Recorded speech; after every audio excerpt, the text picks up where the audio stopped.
High friends, welcome to our channel you with me story. You with me স্টোরির আরও একটি ব্লগে তোমাদের জানাই স্বাগত। তোমরা সবাই কেমন আছো? আশা করি তোমরা সবাই ভালো আছো। চলো আজকের ব্লগটা শুরু করা যাক। আজকে আমরা বেরিয়ে পড়েছি সন্ধেবেলা চা খেতে। চায়ের সাথে টাও থাকবে। তোমরা ব্লগটি দেখতে থাকো, শেষ পর্যন্ত দেখো আর দেখো আমরা কি করলাম আর কি বাজার করে নিয়ে এলাম। এখন আমরা রয়েছি সিয়াসল রাজবাড়ির কাছে। এই যে এটা হলো রাজবাড়ির রথ আর সামনে এই গেটটা হলো রাজবাড়ির গেট। আমরা এখন চলে এসেছি একটি পকোড়ার দোকানে। এই যে পকোড়া গরম গরম ভাজতে দেওয়া হয়েছে। এই মহাজনকে দেখো কেমন পায়ের তলায় পুটুলি পাকিয়ে শুয়ে আছে। এখন আমরা দুজনে গরম গরম চপের ওয়েট করছি। দেখো চলে এসেছে আমাদের গরম গরম চপ, একটা হচ্ছে ভেজিটেবিল আর একটা হলো ডিমের ডেভিল।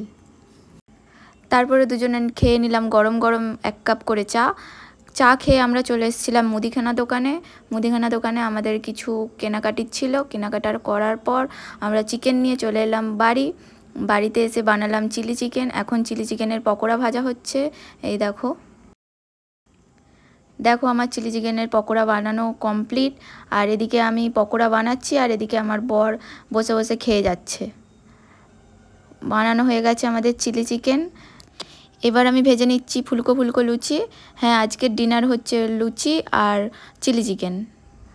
তাহলে বন্ধুরা আজকের ব্লগটি এখানেই শেষ করলাম। ব্লগটি ভালো লাগলে অবশ্যই লাইক করো, কমেন্ট করো, শেয়ার করো এবং চ্যানেলটিকে সাবস্ক্রাইব করতে ভুলো না। আর দেখা হবে পরবর্তী কোনো ব্লগে। টাটা।